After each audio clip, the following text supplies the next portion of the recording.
A cabine executiva do voo de São Paulo para Nova York seguia num silêncio pesado, típico dos voos noturnos em que os passageiros só querem descanso antes de enfrentar mais um dia. As luzes estavam baixas, a maioria dos rostos virados para as janelas ou mergulhados em telas de tablets. Os passos ritmados de Teresa, comissária veterana da empresa Voa Brasil, ecoavam suavemente no carpete espesso. Ela andava com precisão, como quem conhece cada centímetro daquele avião, mas o cansaço nos ombros denunciava anos de pequenos conflitos acumulados e pressão mal contida. Ao chegar na fileira da frente, o assento 3A chamou sua atenção. O homem ali sentado levantou o olhar quando ela se aproximou. Havia uma calma nos olhos de Arturo que quase parecia provocação. Ele tinha um jeito educado, sem exagero, e uma tranquilidade que, em vez de consolar, mexeu com algo dentro dela. Quando mencionou com clareza e firmeza que sua refeição não havia sido entregue, mesmo tendo feito o pedido antecipadamente, algo em Teresa travou. Ela não ouviu aquela fala como uma simples reclamação. Na hora, processou como crítica, como se ele estivesse ali para testar sua paciência, para lembrá-la de sua função, como tantos outros já haviam feito antes. No fundo, ela sabia que não era pessoal, mas era difícil separar. Arturo não levantou a voz, não fez escândalo, disse apenas que esperava o mesmo tratamento que os demais, que nada justificava ser ignorado. E foi aí que tudo saiu do controle. Num impulso que ela mesma não entendeu, sua mão subiu antes que pudesse pensar.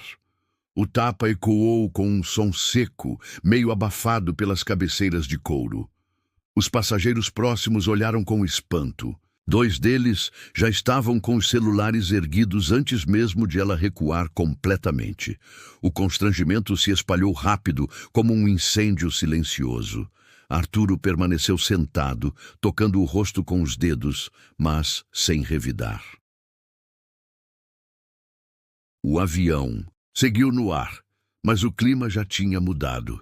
Quando o vídeo chegou às redes sociais, ainda antes do pouso em Nova York, ele vinha embalado por frases como "funcionária perde o controle" e "comissária agride passageiros sem razão". O que começou como um erro de sistema tinha se transformado num símbolo de algo muito maior e bem mais complicado de arrumar.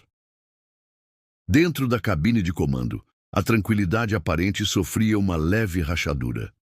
O copiloto, Felipe, olhava os monitores com atenção, mas sua expressão mudara segundos depois de uma notificação discreta no sistema da aeronave. Havia uma ocorrência registrada do lado de fora, e o nome listado entre os passageiros chamou sua atenção. Ele olhou de novo para a pequena imagem do assento 3A, onde estava sentado Arturo Soares, novo CEO da Voa Brasil, nomeado havia pouco mais de 2 semanas. Felipe cutucou o comandante André e sussurrou com cuidado, para não alarmar os outros tripulantes por rádio. É ele, é o Arturo que acabou de levar o tapa. O piloto experiente franziu a testa. Ambos sabiam que qualquer decisão a partir dali precisava ser cautelosa. Não podiam simplesmente ignorar o que havia ocorrido, nem reagir de forma precipitada. Optaram então por manter o voo dentro da rota até Nova York e informar a equipe de solo sobre a necessidade de uma resposta organizada ao pousar. A turbulência verdadeira viria depois. Assim que a aeronave se conectou ao Finger e os passageiros começaram a desembarcar, Arturo levantou-se calmamente, pegou sua mochila e caminhou pelo corredor sem dizer uma palavra. Alheio aos olhares, curiosos, alguns carregados de vergonha, outros apenas tentando entender se era mesmo ele do vídeo, recusou discretamente a escolta oferecida por 2 seguranças da Voa Brasil. Agradeceu com um aceno e seguiu direto para a ala interna da empresa no aeroporto. Em vez de procurar uma sala executiva ou chamar assessores, Arturo dirigiu-se ao setor de atendimento ao cliente, pedindo uma reunião com as equipes de relacionamento e suporte, como se fosse apenas mais um funcionário. Ninguém o reconheceu de imediato, até porque ele usava uma blusa simples e havia tirado o crachá oficial. Sentou-se numa das cadeiras da sala de reuniões, aquela meio gasta perto do ar-condicionado, e escutou. Seu único pedido foi que os relatos sobre o incidente fossem passados com clareza e sem filtros. Não queria cortes estratégicos nem versões editadas. Queria ver como as pessoas da empresa, sem saber que estavam sob o olhar do CEO, enfrentariam o conflito. Ali, longe das câmeras, perto das falhas do cotidiano, ele buscava não controlar, mas compreender. Era ali, nesse silêncio de verdade, que começava sua tentativa real de transformação. Poucas horas após o pouso em Nova York, o vídeo do tapa circulava por todos os cantos da internet. Alguém o tinha enviado para um grupo fechado, mas, de lá, como acontece com tudo que escapa para o mundo digital, ganhou velocidade. Primeiro chegou aos blogs de aviação, depois aos sites de notícias. Em pouco tempo, estava nos trending topics do país com manchetes exageradas, algumas até distorcendo os fatos. CEO é agredido em pleno voo, aparecia lado a lado com funcionária revida após provocação de passageiro, e os comentários nas redes sociais seguiam em avalanche. Advogados especializados foram chamados para entrevistas no fim da tarde. Colunistas escreveram análises com tons dramáticos e apresentadores de TV abriram espaço para debates acalorados nos programas da noite. Uns diziam que Teresa, a comissária, havia apenas reagido a uma situação de estresse extremo. Outros apontavam sem rodeios que por trás daquele tapa escondia-se um reflexo claro de preconceito velado, e que o fato de Arturo ser um homem negro em posição de liderança intensificava a discussão. A essa altura, ninguém mais falava apenas do tapa. A briga já era sobre poder, imagem, justiça e desigualdade. A Voa Brasil, que recentemente havia investido pesado em campanhas anunciando sua nova proposta de pioneira em inclusão global, se viu no olho do furacão. A nota oficial, publicada no fim da noite, foi breve, genérica e não tocou nos pontos principais. Disse que a companhia lamentava o ocorrido e que aguardaria a apuração dos detalhes pelo Comitê de Ética Interna. Era tudo o que não se devia dizer naquele momento. A repercussão foi ainda pior. Comentários cobravam responsabilidade, jornais questionavam a consistência dos valores corporativos e hashtags com críticas à empresa se espalhavam com facilidade. Enquanto isso, Arturo, já longe dos holofotes, manteve-se focado. Chamou Alice, sua assistente pessoal, e pediu acesso imediato a todos os relatórios de conduta, avaliação de desempenho e treinamentos realizados nos últimos 5 anos. Queria cruzar dados, entender padrões, descobrir onde a empresa havia permitido o crescimento silencioso de comportamentos destrutivos. Não bastava demitir uma pessoa e encerrar o episódio com um pedido de desculpas. Arturo queria entender a raiz, porque sabia que a mudança de verdade começa onde ninguém está olhando, nas pequenas decisões que criam a cultura do lugar. Teresa, ainda abalada pelos desdobramentos do episódio no voo, foi afastada temporariamente das funções pela Voa Brasil logo depois do pouso. A princípio, a medida tinha caráter preventivo, algo padrão durante investigações internas. Mas, com o nome dela estampado nas manchetes e o vídeo sendo debatido em todos os canais, a pressão aumentou. Passou a ser vista por muita gente como símbolo de uma cultura ultrapassada dentro da empresa. Indignada, ela começou a se posicionar nas redes sociais. Escreveu que havia sido provocada verbalmente e que sua reação, embora impulsiva, respondia a uma situação tensa. Evitou entrar em detalhes, mas a intenção era clara: recuperar parte da sua imagem, mesmo que o preço fosse polarizar ainda mais a opinião pública. Encontrou apoio num grupo interno, um coletivo de funcionários conservadores da Voa Brasil que há meses demonstravam insatisfação com as mudanças trazidas pela nova diretoria. Eram pessoas que se incomodavam com os novos treinamentos sobre diversidade, com os ajustes nas políticas de promoção e até com a mudança recente no uniforme que permitia maior liberdade de uso pessoal. Para esse grupo, tudo era exagero. Chamavam o novo discurso da empresa de frescura corporativa. Quando Teresa falou em injustiça contra funcionários antigos, muitos aplaudiram e passaram a compartilhar suas publicações, fortalecendo a ideia de que ela tinha agido com razão. O que ela ainda não sabia, e o que tornava toda a situação mais delicada, era com quem ela tinha se envolvido naquele voo. Durante um atendimento comum no setor de recursos humanos, onde precisava assinar processos do afastamento, Teresa conversava mecanicamente com uma analista enquanto esperava tudo ser impresso. Foi quando, ao lado da tela do computador da funcionária, notou uma imagem pequena num e-mail recém-aberto. Reconheceu de imediato o rosto de Arturo, o mesmo olhar calmo do voo. Mas ali, acompanhando seu nome completo, vinha o cargo: diretor executivo. O choque foi imenso. Um frio atravessou sua coluna com força. Aquele homem que ela tinha tratado com impaciência, quase desprezo, era o novo CEO da empresa. O mesmo que estava sendo elogiado por jornais importantes. O mesmo que entrara na empresa propondo mudança estrutural. Na hora, sentiu o chão sumir.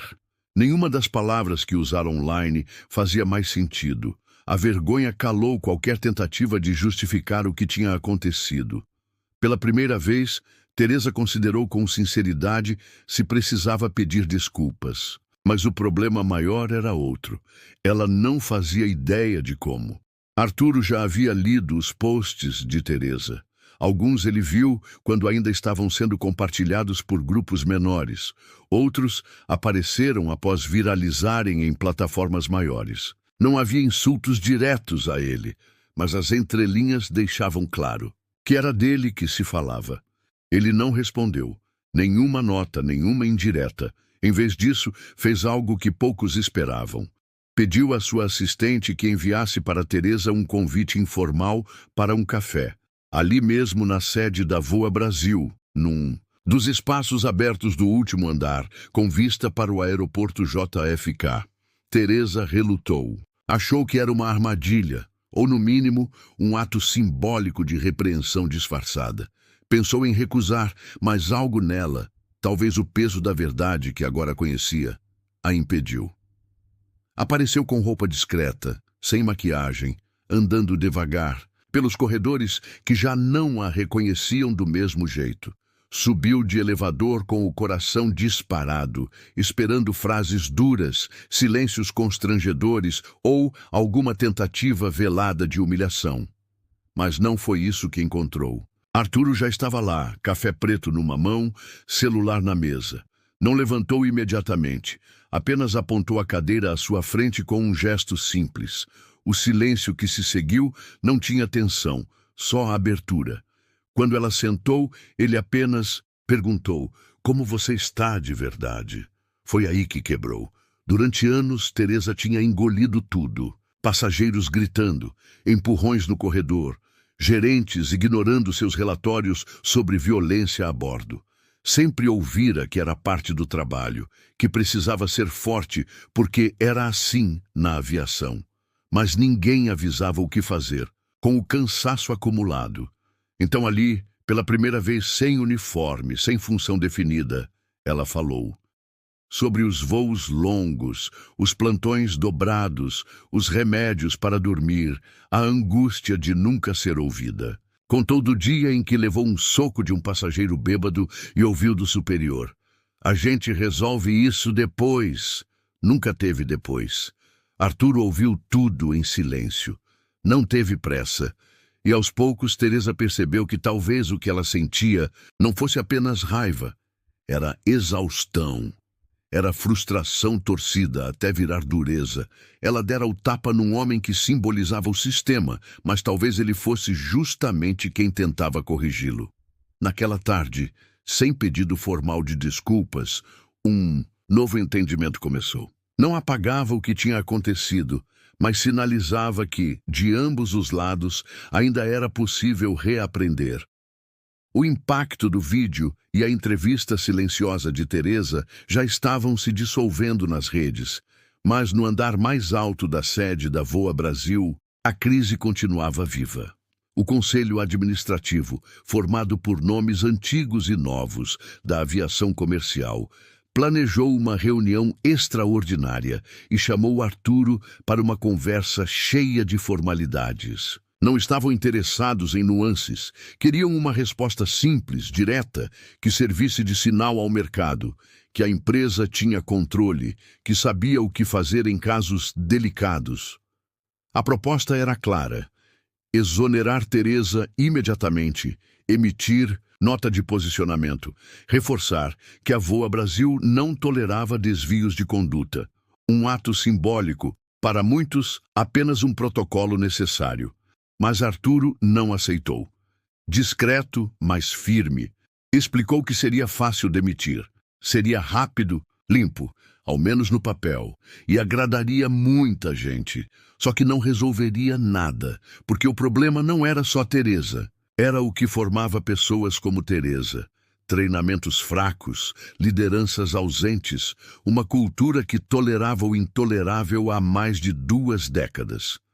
A reação do conselho misturou surpresa e impaciência. Alguns elogiaram o bom coração do CEO, outros disseram que ele estava se expondo por algo que não valia. A pressão aumentava a cada reunião e investidores batiam à porta cobrando estabilidade. A imagem da companhia começava a balançar e analistas financeiros começaram a comentar sobre o risco reputacional do novo modelo de gestão. Sozinho em sua sala, numa madrugada gelada em Nova York, Arturo assistiu aos vídeos antigos dos treinamentos da empresa. Eram gravações longas, desatualizadas, algumas feitas ainda antes da fusão com uma companhia regional. Era claro ali o que ninguém quis ver por anos: a omissão repetida sempre que clientes negros reclamavam. Respostas mecânicas, desconfiança automatizada, olhares que evitavam contato e, pior, nos bastidores, piadas gravadas por engano nos intervalos. Ali mesmo começou a rascunhar outra coisa, sem alarde, sem promessa pública. Uma estratégia que envolvia reformulação profunda dos treinamentos, mudanças nos processos de contratação, revisão das equipes de liderança e escuta ativa com funcionários de base.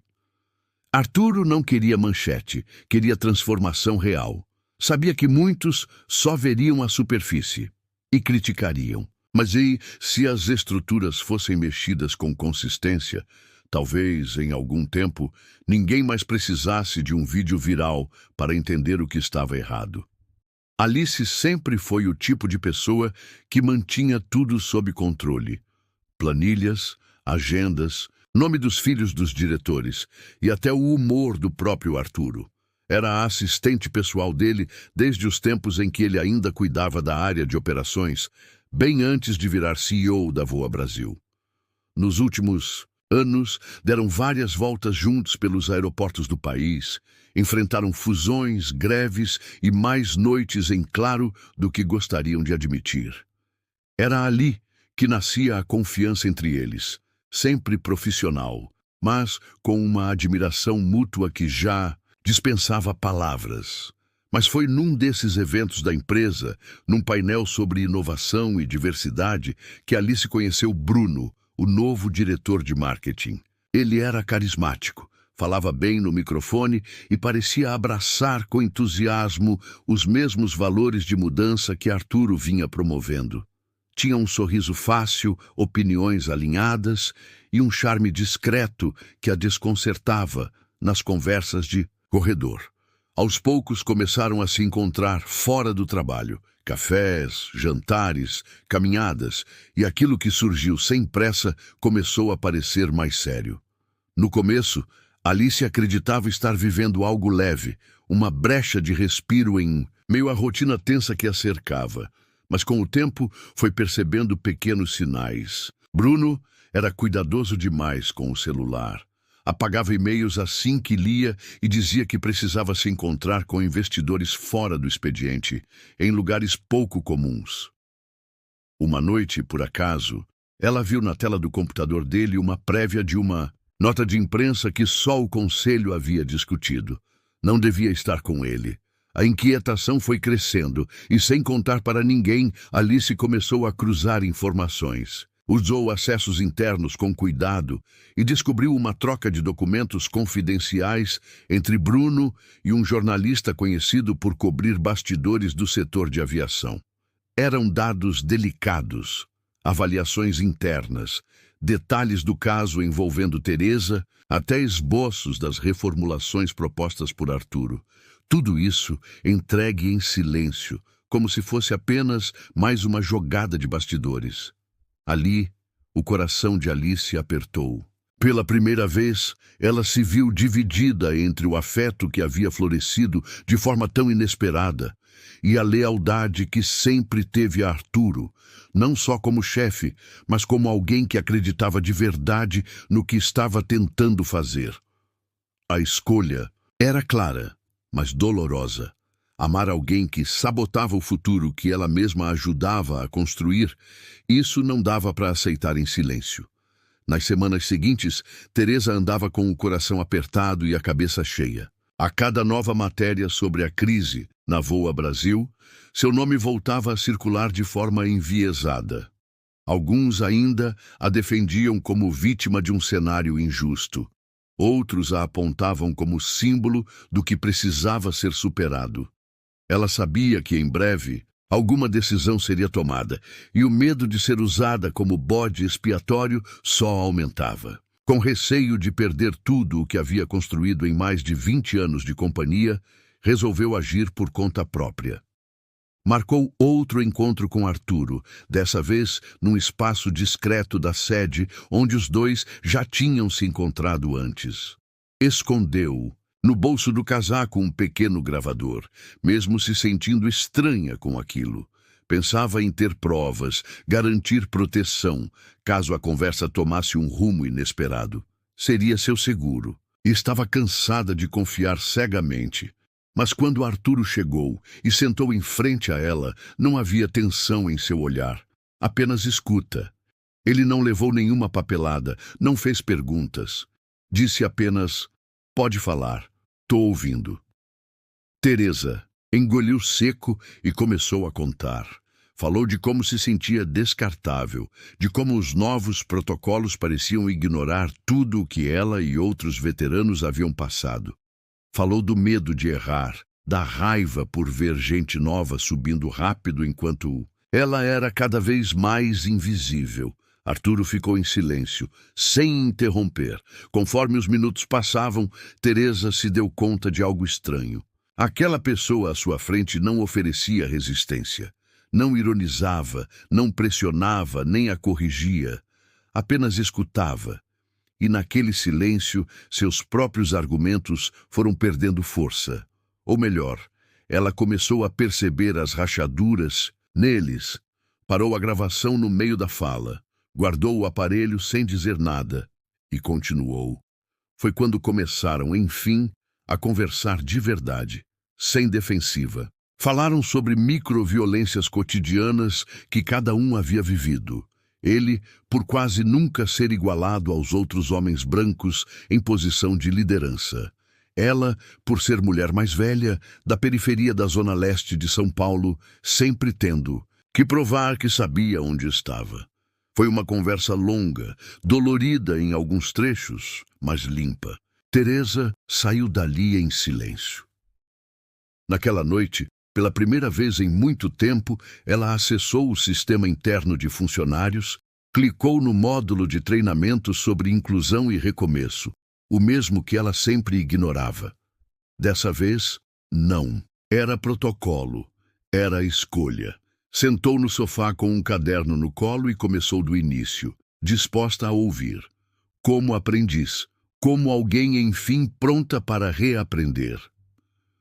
Poucos dias depois da conversa com Teresa, Arturo apresentou ao comitê interno de mudança cultural uma proposta ousada, um programa piloto de treinamento baseado em simulações com atores contratados especialmente para interpretar passageiros em situações delicadas, carregadas de tensão emocional e social.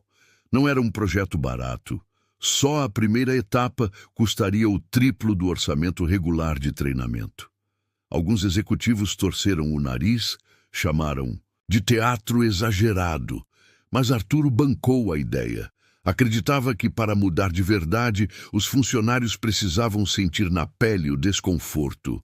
Só aí viria a consciência. Montaram o cenário num antigo hangar da base de Guarulhos. Foram construídos ambientes que imitavam cabines de avião, balcões de atendimento e áreas de embarque. Durante as simulações, os atores encarnavam clientes nervosos, mães sobrecarregadas, idosos confusos, executivos arrogantes e, principalmente, passageiros negros e indígenas, tratados com suspeita ou indiferença. Tudo era gravado, analisado em grupo. Ninguém passava imune. As reações reais surgiam e, ao fim de cada sessão, vinham os debates, pesados, honestos, às vezes emocionados. Teresa apareceu para assistir a uma dessas sessões curiosa. No fim do primeiro bloco, em vez de ir embora, levantou a mão e pediu para participar como funcionária. Levou um segundo para todos entenderem que era sério. Nos dias seguintes, esteve lá em todas as simulações, ora atuando, ora observando, mas sempre escutando. Sua postura pegou de surpresa até os colegas mais céticos. Durante um exercício, segurou o choro ao atender um ator que simulava um passageiro negro que precisou explicar 4 vezes que viajava a negócios. Ao final daquele dia, não falou nada, mas ficou até o último apagar das luzes, olhando os colegas com um novo tipo de atenção. Sem que ninguém pedisse, começou a circular internamente um comunicado simples. Um convite informal para rodas de conversa. Teresa estava organizando encontros quinzenais em uma sala vazia do subsolo da Voa Brasil. Convidou todos, da equipe de limpeza até os comissários mais experientes. A regra era clara: quem fala é ouvido. Nada de correção na hora, nada de julgamento. Ela mesma abriu a primeira roda, contando da vez em que, há anos, fingiu não ver um xingamento racista no saguão e como isso ainda doía. Já não era sobre mudar os outros, era sobre assumir o espaço de escuta que ela mesma nunca teve. E agora começava a construir com as próprias mãos. Alice passou semanas tentando ignorar o aperto no peito. Fingiu que estava tudo bem, que Bruno só tinha cometido um deslize, ou que talvez ela tivesse entendido errado, mas não conseguia mais dormir direito. A cada reunião entre os diretores, a cada nova informação sigilosa que aparecia na mídia antes da hora, sua angústia crescia. E Bruno continuava agindo como se nada estivesse acontecendo, sempre com sorriso pronto, comentários leves e até sugestões de campanha com foco em ética e transparência. Aquilo tudo virou um peso. Com calma e discrição, Alice começou a juntar provas.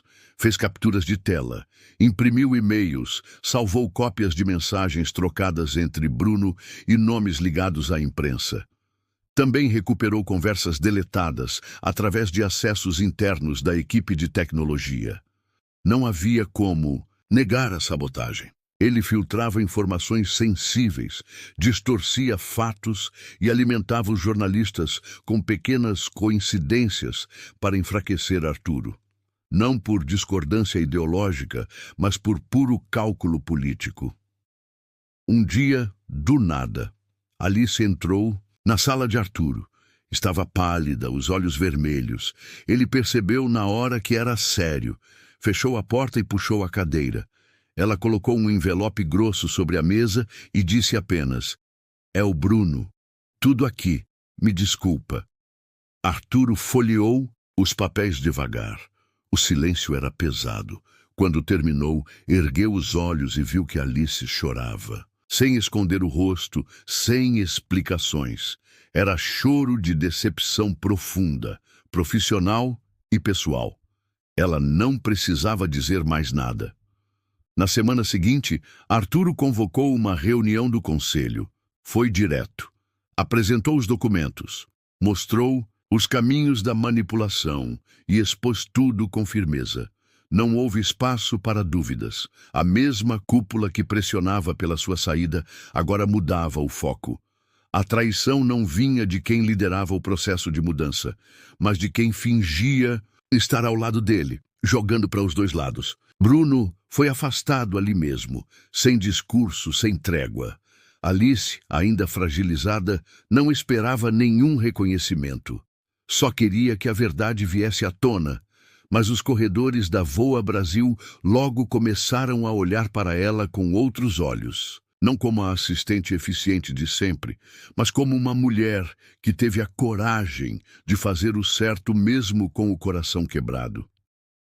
Nas rodas de conversa iniciadas por Teresa, seu nome apareceu como exemplo, e aos poucos ela se tornou uma das vozes mais escutadas da empresa, ajudando a costurar nos bastidores o que aos poucos ia se reconstruindo. As rodas de conversa dentro da Voa Brasil cresceram mais do que qualquer um esperava. O que começou como encontros entre poucos funcionários virou algo maior, atravessando turnos, hierarquias e muros. A página interna da empresa passou a receber relatos, desabafos, até vídeos caseiros de equipes promovendo discussões nos bastidores dos voos. Teresa acompanhava tudo com cuidado, anotando impressões e sugestões dos colegas. Era visível que o movimento tinha tomado vida própria, mas ainda assim ela sentia que algo faltava. Falar entre si era importante, mas ela precisava também encarar o lado de fora. Foi assim que decidiu participar, por conta própria, do Manhã Brasileira, o programa de auditório mais assistido do país, transmitido ao vivo direto de São Paulo para todo o território nacional. Ligou para a produção, contou brevemente sua história e, alguns dias depois, estava sentada na plateia, esperando o momento certo.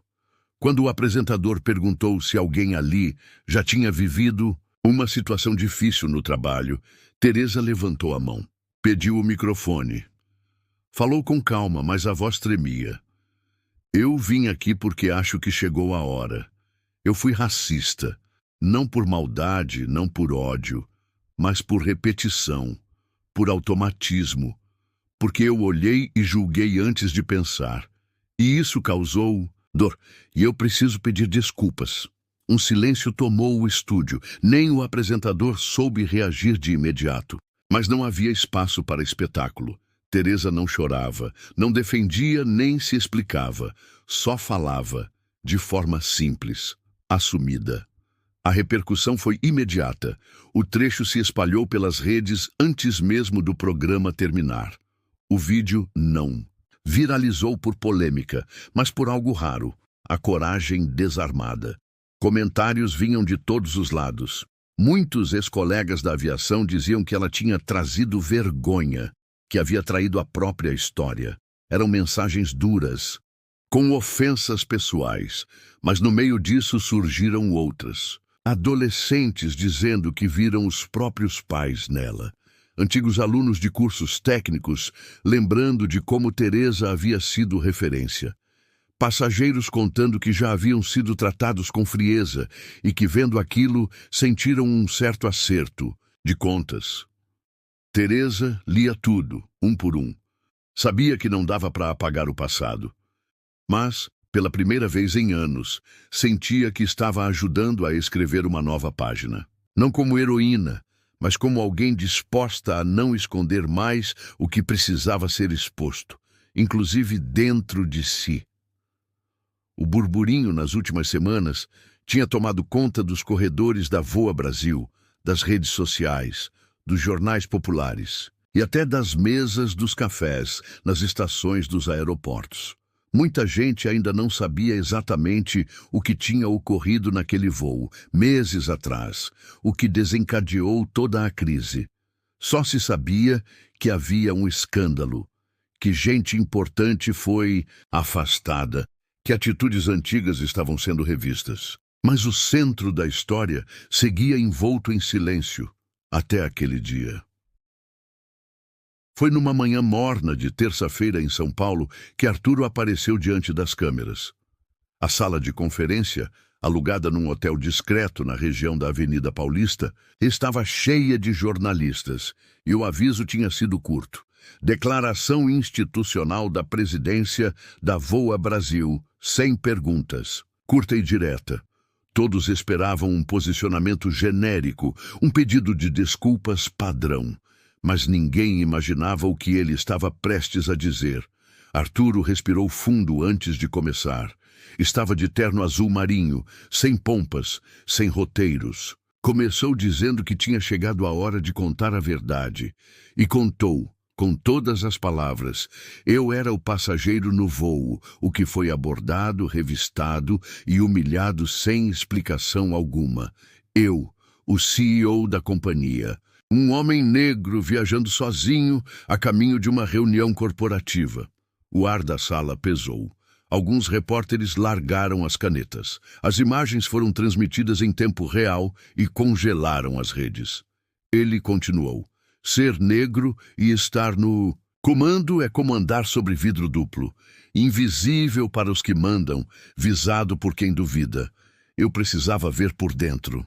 Entender até que ponto nossa estrutura tinha falhas, que a gente normalizou. Porque só assim eu poderia reconstruir sem tampar rachadura com fita. A frase ecoou como se tivesse sido dita da boca de milhões. Arturo não fez cena, não acusou. Ninguém fez o que vinha fazendo desde o início.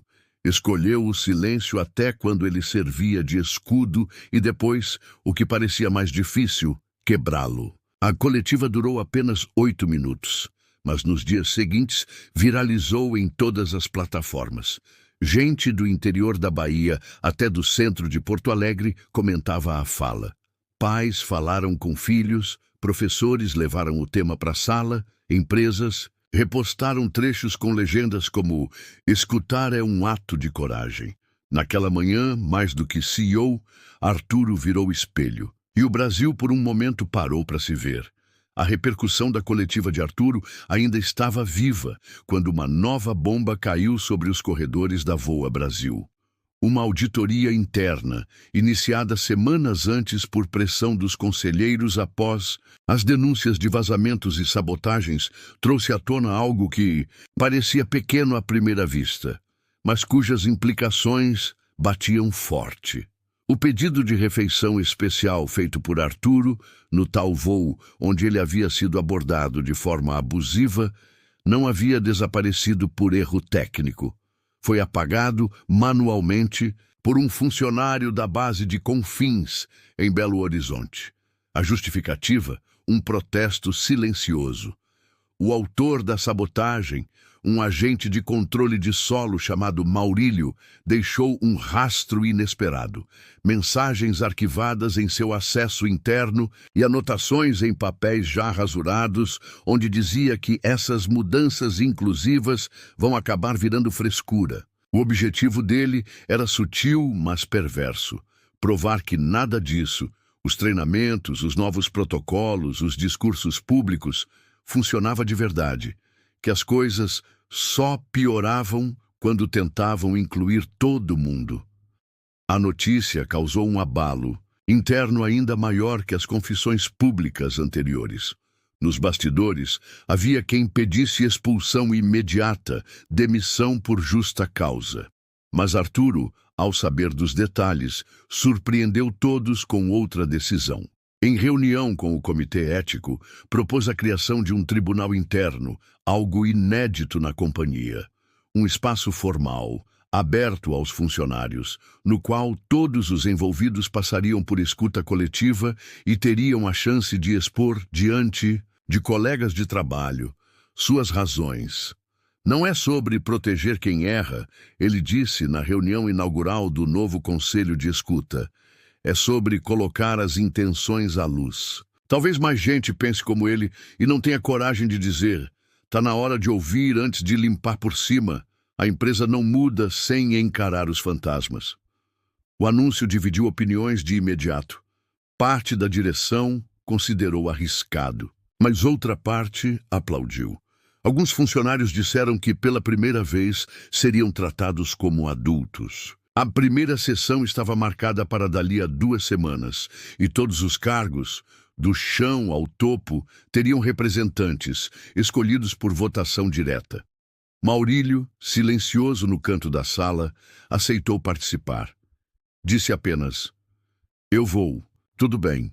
Pela primeira vez, não havia fuga nem punição automática. Havia espaço para a palavra. E ali, mais do que castigo ou perdão, nascia uma nova forma de caminhar. Mais lenta, mas com mais raiz. Teresa estava sentada na varanda do pequeno apartamento onde morava, na zona norte de São Paulo, quando leu o e-mail. A mensagem era simples, mas o convite pesava. Ela havia sido indicada para compor a nova comissão de ética interna da VOA Brasil.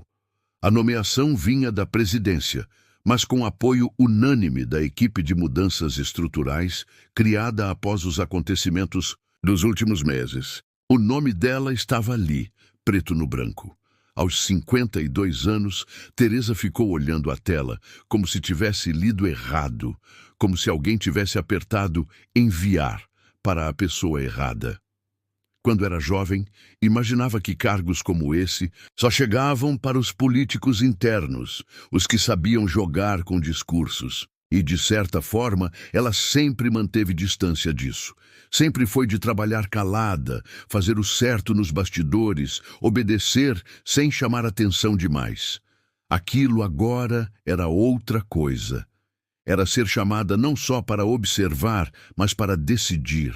Mediar conflitos, escutar relatos difíceis, pesar pontos de vista, sugerir ações. Era decisão com impacto real na empresa e nas pessoas.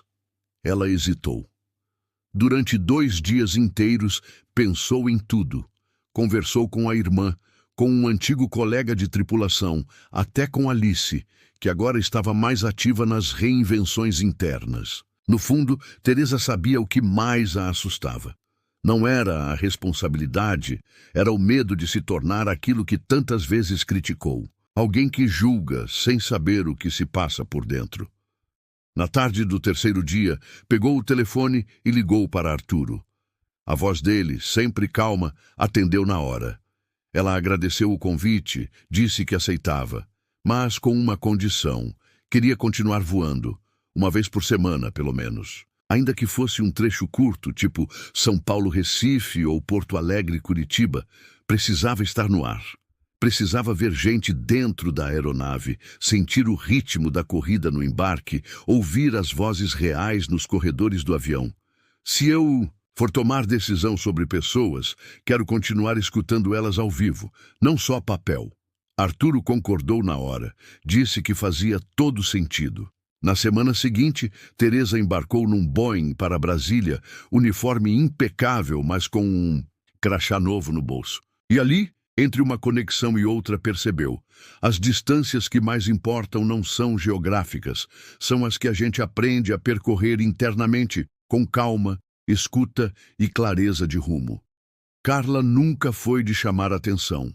Sempre preferiu o bastidor ao centro do palco, o trabalho bem feito à celebração. Então, quando aceitou o cargo de chefe de desenvolvimento humano na VOA Brasil, sabia que vinha mais peso do que prestígio.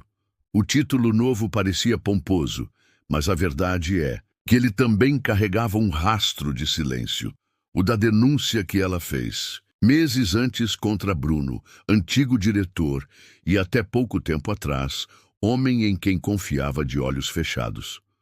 No começo, as pessoas iam até sua sala para parabenizá-la. Você foi corajosa, diziam. Fez o que precisava ser feito. Mas depois de algumas semanas, a temperatura mudou.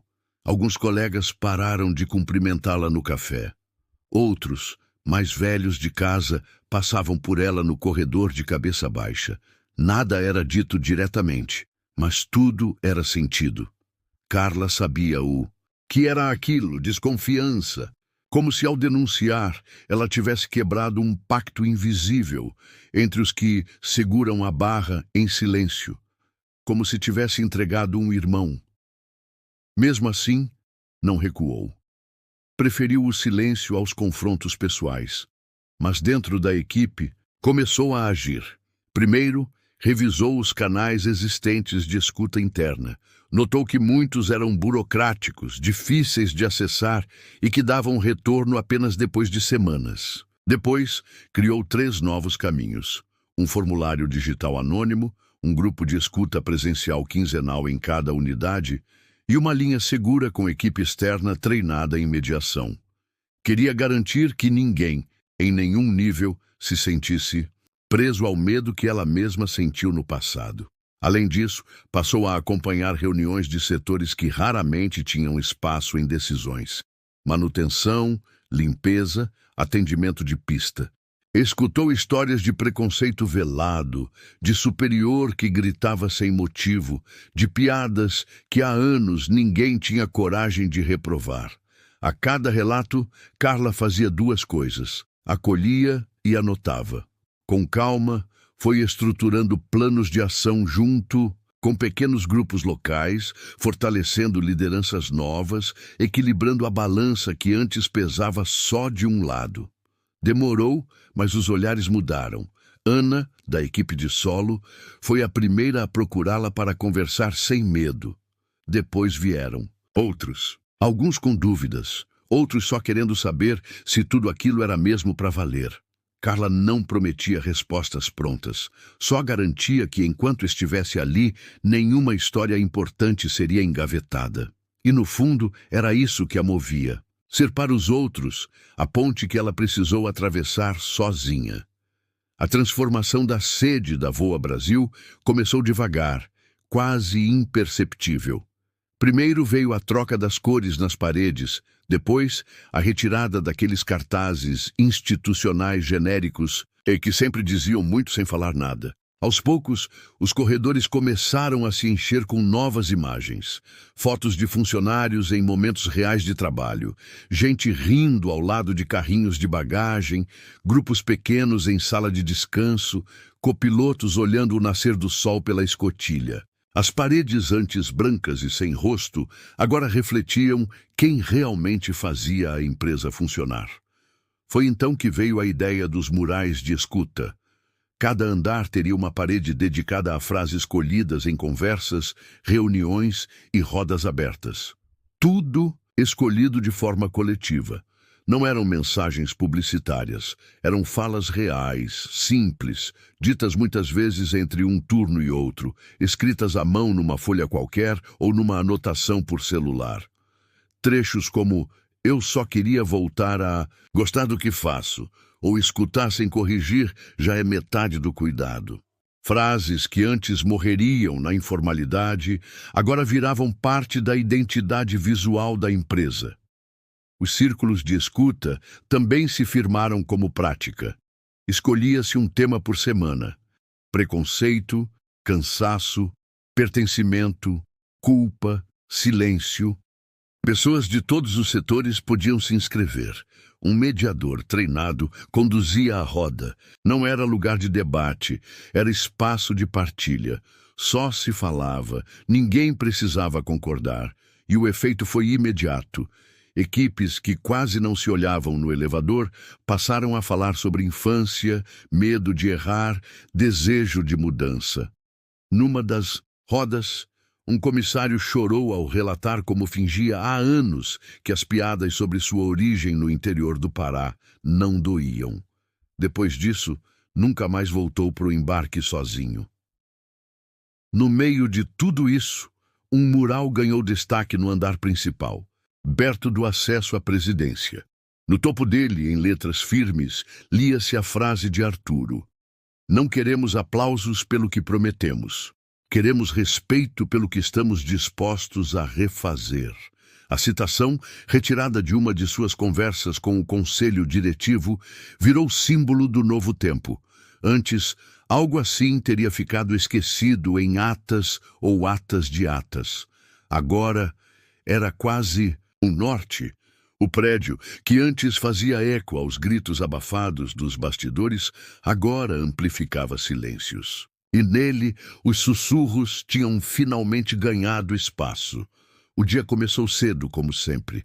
Teresa chegou ao aeroporto às 5:30 da manhã, com o uniforme passado na noite anterior e o crachá pendurado no pescoço. Era o seu primeiro voo, desde a mudança de cargo e também desde que o escândalo todo veio à tona. Não era um voo longo, São Paulo até Salvador, ida e volta no mesmo dia, mas para ela parecia o mais simbólico de toda a carreira. Não avisou ninguém que voltaria à escala naquele domingo. Quis manter o sigilo. Precisava entrar na cabine com o corpo presente e os sentimentos inteiros. Enquanto subia a escada do embarque, sentiu a velha ansiedade bater. Mas algo havia mudado. Não era o mesmo nervosismo dos primeiros dias, nem o medo de reprovação. Era só o respeito pelo momento.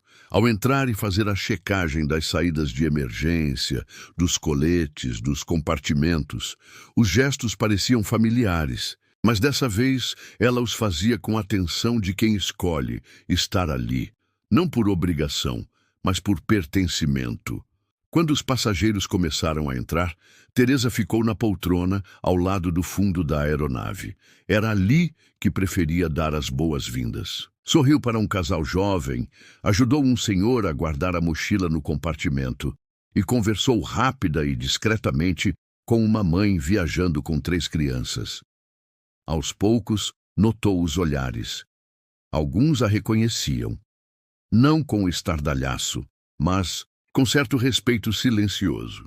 Foi então que uma senhora negra, de cabelos presos num lenço florido, caminhou devagar pelo corredor e lhe dirigiu um sorriso discreto. Sem dizer palavra, apenas tocou levemente o braço de Teresa com a ponta dos dedos enquanto passava.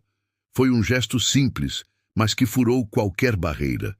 Teresa sentiu as lágrimas virem, quis respirar fundo, mas não precisou disfarçar. Não, era tristeza. Era a sensação de reinício, de estar voltando não para onde tudo parou, e sim para algo novo que estava construindo, passo a passo. No meio do serviço, notou seu reflexo na porta do forno da cozinha da aeronave.